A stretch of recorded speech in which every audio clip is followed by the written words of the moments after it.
সকাল সকাল ঘুম থেকে উঠে দেখি আম্মু রেডি হয়ে যেন কোথায় গিয়েছিল। বাসায় এসেই দেখি দরজা খুলে কিসের জন্য যেন ওয়েট করছে। আমি ফার্স্টে বুঝতে পারছিলাম না, তারপর আম্মুকে জিজ্ঞাসা করলাম যে তুমি কেন এরকম করছো, কি আসছে। আম্মু বলল যে চুপ করো, সব কিছু তাড়াতাড়ি গুছিয়ে রাখো।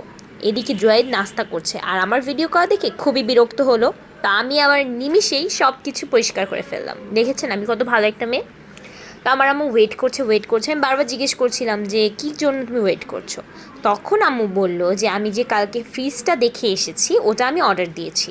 তো এই যে দোকানে গিয়েছিল আম্মু, তখন এই ভিডিও ক্লিপটা নেওয়া। এখান থেকে আমার আম্মু একটা ডাবল ডোরের ফ্রিজ অর্ডার করে, অ্যান্ড এটার জন্য আমার আম্মু সকাল থেকে খুবই এক্সাইটেড। সে দোকানে গিয়েও ছিল এবং অর্ডারটা কনফার্ম হয়ে যাওয়ার পরে এটা ডেলিভারি করতেও আসে, অ্যান্ড আমি অনেক এক্সাইটেড ছিলাম কারণ আম্মুর সাথে যাই নেই, আম্মু কী অর্ডার করেছে, কেমন হবে।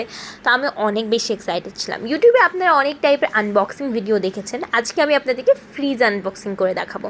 ইভেন আমি নিজেও দেখিনি, যেহেতু আমি খুবই এক্সাইটেড যে কেমন হবে ফ্রিজটা, আউটলুকটা কেমন হবে। ভিডিওতে তো আপনারা সামান্য কিছু একটা দেখেইছেন। এই যে আমার আম্মু মানে সেও খুবই এক্সাইটেড। বাসায় নতুন কোনো একটা জিনিস আসলেই কেন জানি আম্মুরা অনেক বেশি এক্সাইটেড থাকে।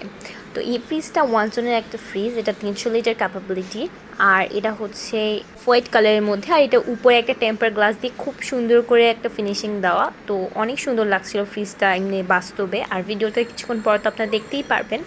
আর এই ফ্রিজটার ডিটেলস প্রাইস আমি কমেন্টে বলে দিব যদি কারো জিজ্ঞাসা করার থাকে, কারণ আমি এভাবে ভিডিওতে বলতে চাচ্ছি না, অনেকে বলবেন শো অফ হ্যান ত্যান, সো আমি স্কিপ করছি এই জিনিসটা। তো আপনারা কারো যদি জানতে ইচ্ছা করো অবশ্যই আমাকে কমেন্টে জানাবেন, আমি প্রাইসটা কমেন্টে বলে দিই। ফ্রিজটা দেখে আমার তো প্রচণ্ড পছন্দ হয়েছে, কারণ উপরে ডলফিন প্লাস এই পাশে ফ্লাওয়ার যে প্রিন্টটা ওইটা অনেক অনেক সুন্দর, মানে আই জাস্ট লাভ ইট। ফ্রিজের উপরের প্রিন্টগুলা টেম্পার গ্লাস দিয়ে সুন্দর করে সিল্ক করে দেওয়ার ফলে এটা অসাধারণ লাগছিল দেখতে, মানে খুবই সুন্দর। আর ডবল ডোর হওয়াতে খুব সহজেই আপনি যে কোনো একটা পার্ট খুলে কিছু জিনিস রেখে আবার সেটা সিল করে দিতে পারেন। সো আমার কাছে অসাধারণ লেগেছে, কারণ এত বড় একটা ফ্রিজ বারবার খোলা, পুরোটা খুলতে বেশ হ্যাসেল হয়। তাই জন্য আমার আম্মু এই ডাবল ডোরের ফ্রিজটাই চুজ করেছে। আপনাদের কেমন লেগেছে ফ্রিজটা অবশ্যই কমেন্টে জানাবেন। আর কিছুক্ষণ পরে ওনারা সেট করে দেওয়ার পরে আমি অবশ্যই আপনাদেরকে সুন্দর মতো ফ্রিজটা একটা ভিউ দিব। আপনারা একটু ভিডিওটা শেষ পর্যন্ত দেখবেন, আর যারা এখনও ভিডিওটাতে একটা লাইক দেননি অবশ্যই একটা করে লাইক দিয়ে দিবেন।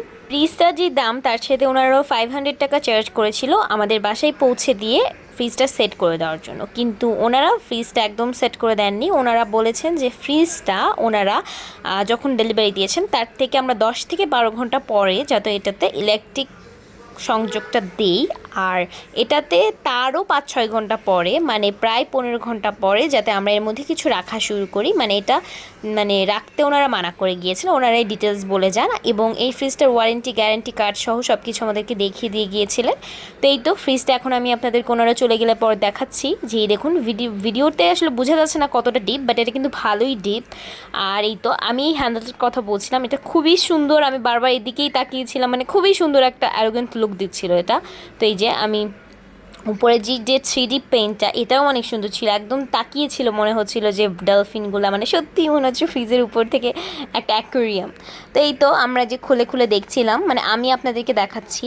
আর এই ভিডিওতে কতটা স্পেস আছে বোঝা যাচ্ছে কিনা আমি জানি না, বাট ভিতরে কিন্তু অনেকটা স্পেস আছে, বাট আপনাদের কতটুকু বোঝাতে পারছি আমি ঠিক জানি না। তবে 300 লিটার যেহেতু এর ক্যাপাবিলিটি, আপনারা একটু আন্দাজ করে নেন যে ফ্রিজটা কতটা বড়। আর এই যে নিচে হচ্ছে এখানে টেম্পারেচার বাড়ানো কমানোর একটা সিস্টেম আছে। আর এই তো আমাদের বাসায় ইলেকট্রিসিটির যেই লাইনটা ছিল সেটা ছিল ডান দিক থেকে, আর ফ্রিজের ছিল বাম দিক থেকে। সো একজন ইলেকট্রিশিয়ানকে নিয়ে এসে আমরা বিকালবেলা এটার লাইনটা ঠিক করছিলাম। আর ফ্রিজটা কেমন হয়েছে, ফ্রিজের কালারটা কেমন হয়েছে অবশ্যই কমেন্টে জানাবেন।